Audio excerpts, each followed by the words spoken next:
Welcome to the Bookies Plus weekly betting show where you'll get free NFL picks for week 18 from 4 of our gambling experts. Now, you can also find our free picks at bookies.com/picks. And it's not only NFL picks, pretty much any sport you're gambling on, we've got you covered. Remember, we'll have a new episode of the show every week throughout the NFL playoffs, so you won't want to miss that one. This week, we'll have picks from Bill Speros, the senior betting analyst at bookies.com. We got Adam, the ATM Thompson, one of the nation's premier handicappers, over 60% NFL the past 3 years. I'm sure that'll be year number 4, chalking up pretty quick here. We got Nick the Whale Whalen in the industry for over a decade. You know him from RotoWire, VSiN, DraftKings, NFL, NBA. Nick's got you covered, and I'm Jim Coventry. And it is time to get to the picks. We're going to have Bill and Adam talking about Tampa Bay, New Orleans, but they're both going to take different angles on this game. Bill, why don't you kick us off? Well, I want to pay some homage to the Bucs. They've really been one of the unsung teams in the NFL, especially the second half of the season. They sort of came out of nowhere. I know the NFC South is a joke. They won it one year with Brady with a below 500 record. But let's give them some credit. They've really turned it on. Baker Mayfield and Mike Evans, they got something special. And, there's two teams I'm going to bring up this week. And they're both sort of the teams you don't want to face in the playoffs. I think Tampa at home in that first round, that's a team you don't want to face in the playoffs. My play here in this game is the under, and it's only because the Saints can't score. Their last 5 games have gone under. They had 0 points against the Packers, and I took the under in that game as well. I know we had this terror attack in New Orleans, and people say, oh, it's going to be motivational, but it's not going to carry over to this game. I just think, the Saints are already looking at new head coaches. You got a lot of players who are bringing their golf clubs with them to Florida. They're going to be checking out of this game. I think another thing to look for are the Mike Evans and Baker Mayfield props. You got some key touchdown and yardage markers that they want to hit in this game. So if you want to look at this game and you're not sure about the total, you're not sure about the line, look at the Mike Evans and Baker Mayfield props.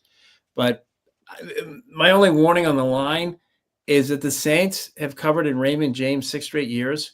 They shut out Tom Brady here. I was at that game. So that's why I'm a little bit more comfortable with the total, knowing the Saints can't score. But I'm not going to get into 2 arguments with Adam in one show. I mean, it's like marching into the meat grinder. Before we get to Adam, that number right now is Mike Evans needs 85 yards to get his 1,000-yard season, and there's a multiplier in his contract or something like that. So definitely, I got a number at 90, and I got pretty favorable odds. So I did bet 90 yards for Mike Evans. Thought that was a great one to go with. Adam Thompson, talk about this game because you like the Bucs laying the big number. Yep, I pretty much agree with everything that Bill just said. I think New Orleans is not going to score very much, and Tampa Bay is going to be very motivated. Win and they're in, lose, and they need the Falcons to lose to the Carolina Panthers at home, which is probably also not going to happen. So minus 13.5, that's obviously a big number, but the Saints have been uncompetitive with Spencer Rattler at quarterback. They're 0-5. 4 of those losses were by more than 2 touchdowns each. And that was back in the day when they were actually trying to win. Now they're just trying to play out the season. They're making business decisions. None of their top guys are coming back from injury. You would hope Chris Olave is not going to come back. There's a chance he might. I hope he doesn't.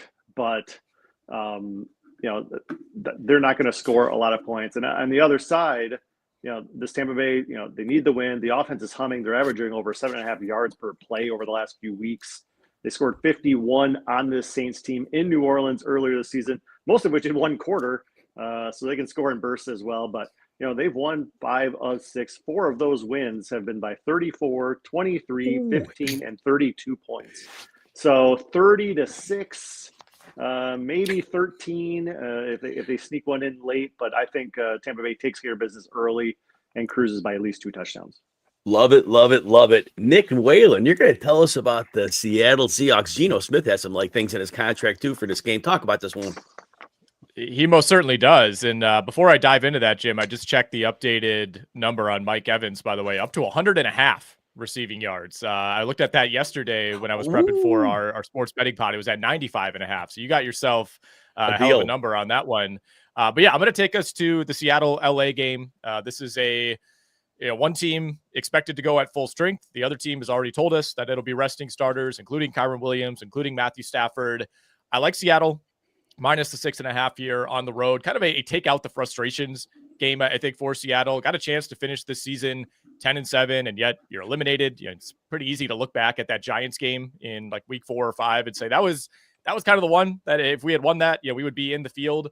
Again, Rams resting starters. They apparently don't care about the 3 versus the 4 seed, which is interesting to me because if they do lose this game and Tampa Bay wins, which we expect, then they're playing the loser of the Detroit-Minnesota showdown, which, all respect to, wanting to prioritize rest, but I would much rather play Washington or Green Bay than I would either Minnesota or Detroit at this point. The one thing that does give me pause here is that the Rams have a capable backup in Jimmy Garoppolo, a guy who's been to a Super Bowl. They have a capable second running back, of course, in Blake Corum. We could see a little bit of Puka Nacua. He's 10 yards away from hitting the 1,000-yard mark, but I don't think we see a ton of him. I don't think we see a ton of Cooper Kupp. We also have to keep in mind that even at full strength, even with all those guys, the Rams offense has been extremely shaky lately. They're the first team to win 3 consecutive games straight up in the same season while scoring under 20 points in each of those games since 2011. That was a Tim Tebow-led Denver Broncos team. I think we all remember, that turbocharged offense led by Tim Tebow. Also found a good stat earlier today. Road teams, so we're talking Seattle here, playing a team resting its starters in Week 18 are 23-8-1 against the number over the last 12 seasons. And as you mentioned, Jim, Geno Smith gets a $2 million bonus if Seattle gets to 10 wins. So a win here, of course, would get him that bonus. I like Seattle. I think the Rams show up here. I don't think they completely lay down, but I think the Seahawks could win this game by a score. So I'm going to move over to Minnesota, Detroit. And before I go into this game, we had Adam and Bill talk about the Tampa Bay game, and I'm going to talk about Minnesota, Detroit. Do you realize Baker Mayfield and Sam Darnold were teammates with the Carolina Panthers a short time ago, and both of them are on the verge of throwing like 40 touchdown passes and leading their teams to excellent records? Who'd have saw that coming? Anyway, my bet for this week is Minnesota, Detroit over 56.5, and I'm not even sweating it. These two teams played in week 7. In week 7, the Lions had a good portion of their defense intact. The game hit 60, 31-29. Now, currently, look, the last time they played, in that game, Jamel Dean, the corner, went on Justin Jefferson quite a bit. Slowed Jefferson down a little bit. Well, he's got a broken jaw. He's gone. The corners that are left, nobody can hang with Jefferson. Nobody can hang with Jordan Addison.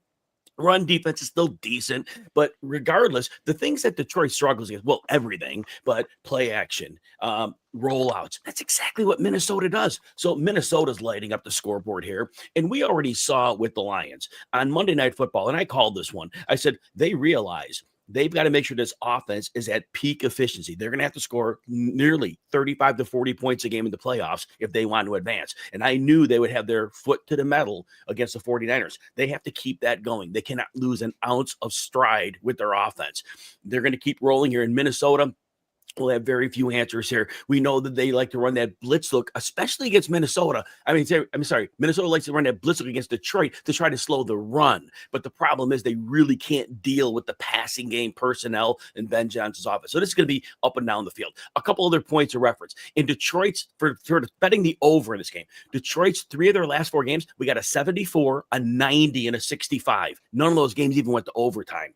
The only game they went under was against the Bears, and that game hit 51 points. So nothing there. And then Minnesota, 3 of their last 4 games. Again, lesser opponents, 52, 51, and 63 points. So look, don't get overly crazy about this one. Neither team stopping each other. The odds of a punt are small unless a team really has to punt. This game is sailing over. Any other comments about that or any of the first round games, gentlemen? I do think Minnesota keeps it close. +3 was the number that I was able to get earlier this week. It's down to -2.5. I think it's going to end up at +3 again, probably at some point, but they're 3-0 against the spread this season when getting points. And like you said, I think this feels like end of this game, field goal wins it type of game. So I'll take the +3. Yeah, end of, like overtime, field goal miss or something like that. Make miss. This would be a great one to watch. Great one. I will add quickly, or go ahead, Bill. This game is the ultimate test of one of many Jets curses. This could be the ultimate, yes, you can take the player from the Jets and take the Jets from the player if Sam Darnold can go into Detroit and win this game with everything on the line and not revert to his Jetsian form and throw 3 picks in the second half. I'm kind of with Adam on the number. And Sam Darnold, this guy's had a phenomenal season. Mm-hmm. All right, we moved around too. We're go ahead, Adam. What's better for your career, leaving Carolina or leaving the Jets? It's a tough. I think it's leaving the Jets at this point. Yeah, it would be having anything to do with the Jets is terrible for your career. They haven't won a Super Bowl since before we landed on the moon. I mean, think about that. LBJ was president when they won the Super Bowl. The Jets carry a scourge that's multi-generational, that's interplanetary. I don't think the letters LBJ help our younger audience. You want to tell them who LBJ is, because some people don't know. That'd be Lyndon Johnson, the guy who replaced John Kennedy. That's how. We might get to Mars before the Jets win. So we might get GTA 6. That would be a really good prop bet. Do we land a human being on Mars and return him or her to Earth before the Jets win another Super Bowl? I'm going with Mars at like minus 2,000. Yeah, it's actually up at the DraftKings Sportsbook right now, and it's minus 3,000 in favor of Mars. Yeah, I like Mars. So before we get to round number 2, and you mentioned the Jets, and Davante Adams is going for a milestone touchdown, and this may be Aaron Rodgers' last game, and it certainly could be Adams and Rodgers' last game together. So I did bet the anytime touchdown for Davante Adams. Now the Jets got to score a point to do that, but I'm hopeful that happens. But I did like that as part of a parlay, using that anytime touchdown for Davante Adams. Let's go to round 2, and we're gonna have a street fight here. We've got Bill and Adam disagreeing on the Pittsburgh-Cincinnati game, and I'm gonna defer to Bill Speros to let him kick off and go with the Bengals -2. This is kind of like when I argue with my son. I don't. It's a heartbreak. It breaks the heart. It's I can't. I almost will just like not make a pick here. I can't disagree. It's so hard to disagree with Adam. Again, you guys rattle off all these superlatives, and then I'm here, and it's like, what am I doing? I will say this, and I say in all deference to Adam. The NFL wants Joe Burrow in the playoffs. And we know what the NFL wants, the NFL gets. When I posted on social media last year in October about how Taylor Swift was going to make the Super Bowl in plenty of time, but at the time change, that tweet got like 11 million views. So I respect Adam and his brilliance, but you got bigger forces at play that mortals like us can't understand. They've covered. The Bengals have covered as favorites in 4 straight. This is their lowest number they've gotten in a while. The Steelers are just kind of internally rusting and parts have fallen off. They've been unable to cover in 3 straight games. I just like the way that Cincinnati's playing. And Pittsburgh is already in. Obviously, I know they got like a 1,000,000-to-1 chance to win the division, but I think that, that's not going to happen. So there's a lot of things that push me toward the Bengals in this game, none of which have anything to do with the fact-based, football-based analysis that Adam will now present. So here comes the counter punch, Adam Thompson. Here's the biggest point, is that Patrick Mahomes and Coach Reed do not want the Cincinnati Bengals to make the playoffs. And therefore, by proxy, Taylor Swift does not want the Bengals to make the playoffs. So that might trump what Roger Goodell wants. No, I like Cincy. I would be kind of rooting for them if I wasn't. They could still win by 1. I'd be okay with that. They've been playing better than the Steelers have been right now, but Cincy against teams that have clinched playoff berths is 0-7 straight up on the season. When Pittsburgh plays teams that are allowing at least 25 points a game, as Cincy is, they're 5-1 against the spread against those teams. So at home, at night, and Pittsburgh, if they lose, they're playing Baltimore again, probably in the playoffs. If they win, they're taking on a Houston team that looks like not a playoff team right now. So, for those reasons, I'll take the points at home at night with the terrible towels. Nick, anything on that game? I'll have something on that game when we finish up, but I'll right. I'll let these two continue to duke it out if they have any further counterpoints. Yeah, Bill, any counterpoint? Are we good? Well, we'll get into the weeds on what Taylor Swift.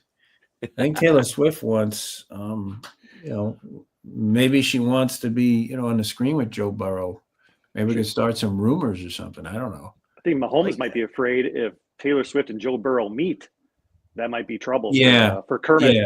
I think Travis Kelce might be afraid, especially we're in a new year. I don't know when that contract expires. So 2031.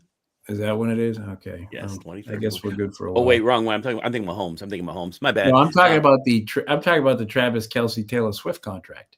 There you go. Yes. See, if that one doesn't carry over into the new year, then you get her and Joe Burrow, you get Sparks. You'll have to ask the devil. My God. Oh boy, what a relationship that would be. Oh, so welcome back to TMZ. Anyway, before we go to Nick Whalen's pick, I do want to point out, I mentioned earlier, Devontae Adams has that milestone touchdown he's trying to get. He's plus 145 on DraftKings as an anytime touchdown scorer. Again, you know that Rodgers will, if they get in the red zone, look his way. Will probably force feed him a target or two. Last week is Garrett Wilson. We'll see what happens there. But I do think it's a decent bet. Nick, you're going to tell us about the Kansas City Chiefs plus 10 plus points there. Yeah, I mean, I like Denver to win this game straight up. I just think we've kind of crossed the Rubicon, if you will, as far as this being a little too many points. 10.5. We're over the key number, in favor of Denver, and I think Kansas City can do enough here to at least make this a competitive game. And this is another team, much like we talked about with the Rams earlier, that has a capable backup quarterback in Carson Wentz. Now he's not the player that he was in 2018, but still a above average, in my opinion, NFL backup. Kansas City 2-2 against the number without Patrick Mahomes since he became the starter. 3 of those 4 games have been decided by 1 score. First time, by the way, that Kansas City's been a double-digit dog since 2014, which is wild. We saw Carson Wentz already win a meaningless Week 18 game for the LA Rams last year. Andy Reid 5-0 against the spread as a double-digit dog since 2007. So we're hearkening all the way back to his Philadelphia Eagles days. We also have a low total in this game. I'm trying to get an updated number as we speak. It's 39.5 right now at FanDuel. That doesn't necessarily imply that Denver's going to run away with this game. Kansas City has not been a high-scoring team this season, even with Patrick Mahomes. So I'm not sure this offense ends up looking all that different. I'm not saying Carson Wentz is not a significant downgrade from Mahomes, but the way the Chiefs are playing this year, I think they can kind of replicate what they've been doing. And I think something you have to keep in mind when you hear they're resting starters, you can't rest 22 guys. You can only have 6 or 7 inactives. Like a lot of the ones for Kansas City are still going to have to play in this game, even if they don't have Mahomes, even if they don't have Kelce. I think we could still see DeAndre Hopkins. He has a $500,000 bonus in his contract if he catches a touchdown in this game. So I don't see Kansas City just completely lying down here. It's still a division rival. It's still a game that doesn't hurt them, certainly, if they were to win it. So I think we see Kansas City compete for a full 4 quarters. Again, I like Denver to win the game, but they can win it by a touchdown. They can win it by 2 scores, and we still get the cover here at 10.5. I'm going all overs and unders this week. Again, I'm just worried about those backdoor covers and players sitting. So I'm going to go with my next one, New England Buffalo under 38. So obviously the Bills have nothing to play for. Mitchell Trubisky will play. Josh Allen might play a few snaps. They're saying maybe a series, fine, whatever. But nonetheless, I expect Ray Davis, Ty Johnson, run the ball. They're probably not going to get crazy with Mitch Trubisky throwing it around. Just run the ball, shorten the game. And that would probably mean that even if the Bills get a lead, it wouldn't be much of a lead. So the Patriots will probably be easily, happily willing to comply and say, we're going to run the ball as well. And running's the way you attack Buffalo anyway. Not that they're going to have all their starters out. They probably have a lot of them sitting, but like Nick said, he can't sit everybody. I think New England's happy to run the ball in return. I don't know there's even 45 pass attempts by both sides combined in this game. I just don't see this game hitting 31. I think, again, the clock's going to be running, barely stopping, and I think both teams have success on the ground, but not enough to punch in a lot of touchdowns. And I wouldn't even be surprised if this game was under, 25. But again, at 38, I think that's a nice line. Anybody else before we get to the next round? No, I think you're dead on with the Patriots. They're they're breaking up as they re-enter the atmosphere this week, and you know, it's not even certain that the coach is going to make it on to Monday. So, you know, you really have to wonder. Of course, you had a player criticizing the fans on the radio today up there. So, you know, you really have to wonder, you know, where the Patriots are at. And, you know, they're going to start Drake May, but again, you don't even know how much of him you're going to get. So there's a lot pointing toward not a lot of points up there. And the stadium will be empty. Bill, do they have any motivation not really keep the starters along to make sure they lose this game so they have the number one pick? So well, you know, that's the real question, right? You know, how far do you take that, and how demonstrable do you make it? You know, frankly, I just find it so funny. Like, oh, they says, oh, if you know, if Gerard Mayo collapses during the last 2 games of the season, what about the first 15 games of the season? They've been terrible this year. Their defense is worse this year than it was last year. Yeah. They have a better quarterback than they had last year. Their worst team. It's incredible. I mean, they've completely fallen apart. I mean, they get pre-snap penalties. They get, you know, undisciplined. Their play calling was terrible. Their play selection's been terrible. I'm sure there's someone in that organization whose name happens to rhyme with Jonathan Kraft, who's probably screaming up and down about how they need to lose on Sunday. You know, that never translates to the players. You know, no. These guys have been playing football since they were 5 years old. So it's impossible to tell an athlete not to try to win. That's just against their DNA. You know, they play in video games against their teammates. They're competitive human beings. But I would hope that, you know, the Patriots lose and lose trying, which I think they very well can. 100%. I bet them under 4.5 wins this year, so I already cashed that ticket. Oh, you easily cashed that. Very nice. Round 3. Bill, continue on. You got Miami in this last one. Miami against the Jets, -1. Speaking of dysfunction, it gets no better than this. The Jets are already interviewing coaching and general manager candidates right now. Mike Vrabel is talking to them today. So I don't know how that gets you motivated as a coaching staff to even bother, especially when you're going to be at home and there'll be 38,000 fans, and half will have paper bags over their heads and the other half will have plastic bags over their heads. And I know the Dolphins, you know, Snoop Huntley's going to be out there, but I think he can get it done. I don't see the Jets scoring a lot of points. The Dolphins are going to have, probably be playing for something. They still have a chance to, to slip into the playoffs. And I just like Miami in this game. I think they're a focused, look ahead team. A lot of the players on the Dolphins this year are going to be there next year. The coach is going to be there next year. They're going to be a, kind of a team that'll be on the come a little bit. That'll be like, oh, we made some improvements after a little bit of a disappointing season. The Jets are headed to calamity, and then some. So, I just don't see it. So we will next go to Adam and Nick at Atlanta and Carolina. Adam's going to go with the point spread. Nick's going to go with the total on this game. Adam, go ahead and kick us off. Yeah, I think Tampa Bay is going to thrash New Orleans. I'm pretty confident of that. At least they should. So let's hope that Atlanta has to play a full 4 quarters here, because I think they can do the same thing. Michael Penix kind of looks like the real deal. Here he's facing a defense that's given up at least 36 points in over half of their road games on the season, including 41 last week to the Buccaneers. Atlanta's defense, they've given up 16 points the last 2 weeks combined, both against pretty bad opponents. Before last week, that was, and they take on a determined Commanders team. Now they get back to playing a terrible offense again in Carolina. So I think they can get back at it. I think Bijan Robinson should have a big day against the NFL's bottom-ranked rush D. And, the Falcons, their problem last week was that Commanders, they couldn't stop on the ground, including the quarterback. Chuba Hubbard is out. He's the lone playmaker, really. 1,100-yard rushing season. I didn't even realize he was that good this season until I looked at the numbers, and it just piled up. He had a great year. He's out. So now Carolina doesn't even have that. So I think Atlanta is going to finally, put it together again.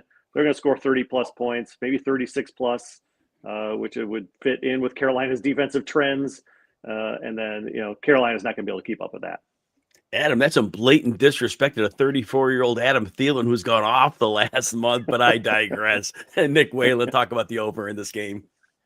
Yeah, I'm staying away from the side here. I think Atlanta is just shaky enough, and you got to keep in mind it's only the third career start for Michael Penix. I wouldn't be surprised if he makes a mistake or two, and Carolina is able to keep this game relatively close. But you'll notice if you look at the board in Week 18, we have a ton of low totals, a lot of games in the mid to high 30s, a lot of games in the low 40s. This is not one of them.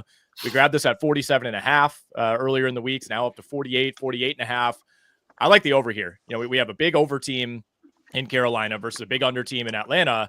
But of course, the vast majority of those Atlanta unders came with Kirk Cousins at quarterback. And even if I'm a little bit skeptical of Michael Penix, there's no doubt that this has been a much more dangerous and modern NFL looking offense with him under center these last couple of weeks. And, a lot of this looking toward the over backs up what Adam just said. I mean, I expect Atlanta to put up points pretty effortlessly here. I think this should be a 30-plus point afternoon for the Atlanta Falcons. And, Carolina has a case to be not only the worst run defense in the NFL this season, but maybe the worst run defense in the NFL in the last 40-plus years. They've allowed 200-plus rushing yards in 5 straight games. They're the first team since 1981 to do that. I believe that was a Patriots team, Bill. And no team has allowed 200-plus in 6 straight games since 1977. I think Atlanta has a great chance to do that. Bijan and Tyler Algier combined for exactly 200 rushing yards in the first meeting earlier this season. Like you mentioned, Adam, Atlanta has to play this game to win. They will be doing some scoreboard watching, but I would be very surprised, even if Tampa Bay is up 40-0 at the end of the third quarter. I don't think we see much of a pullback here from Atlanta. I mean, if nothing else, they're still kind of trying to get reps for Michael Penix. So I think the Falcons play this straight. No concerns about Atlanta's ability to score. We just need Carolina to get to like 17 to 20 points. If I think Atlanta's going to put up 30 to 34, we just need Carolina to pull its weight here, which I think they can. There's enough injuries on this Atlanta defense. Gave up 30 in overtime, albeit last week, to the Washington Commanders. And by the way, one more note on just how terrible this Panthers defense has been. If they give up 38 points, that will set the NFL record for most points allowed in a single season. Wow, that's a season.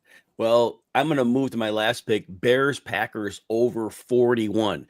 Look, I know the Bears are terrible on offense, but even when they played Green Bay back in Week 11, they still scored 19 points. So they did enough of their share.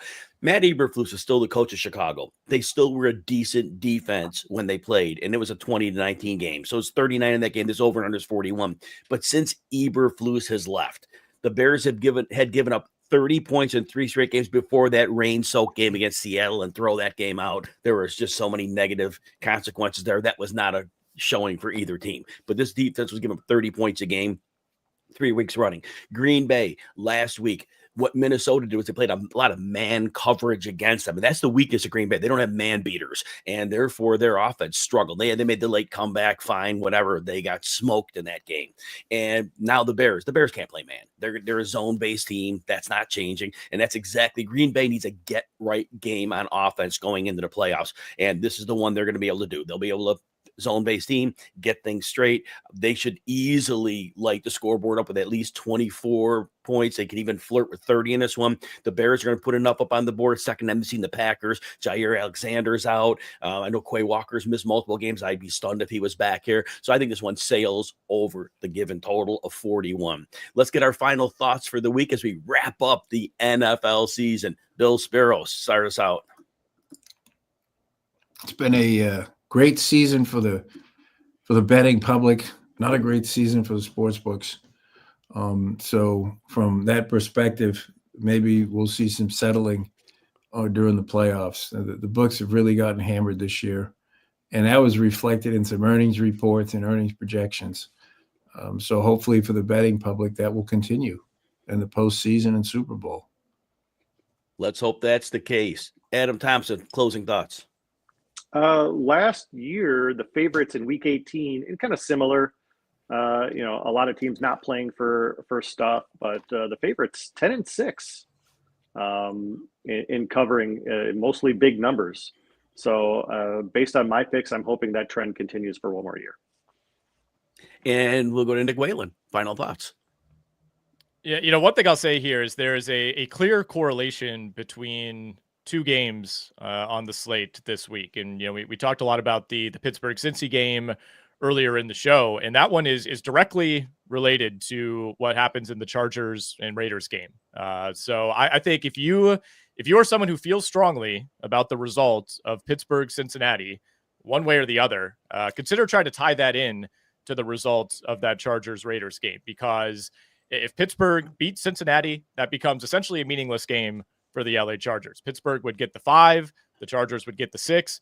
If Cincinnati beats Pittsburgh, that means that a Chargers win would leapfrog them over the Steelers for the 5 seed, which they should care about, because that would mean a matchup with the Houston Texans, as opposed to, in all likelihood, assuming the Ravens win, Baltimore as the 3 seed. So, maybe look at a money line parlay, maybe look at a spread parlay. Again, if you feel strongly about that Pittsburgh-Cincinnati game, I personally don't feel quite strongly enough to make a play like this. But if you do, if Pittsburgh loses, we're going to see that Chargers line jump. If Cincy loses, then it becomes, again, meaningless for the Chargers. We could see the Raiders, start to pick up some points, maybe even be favored in that game if the Chargers were to rest Justin Herbert. So just another angle to look at if you feel strongly about that Saturday game.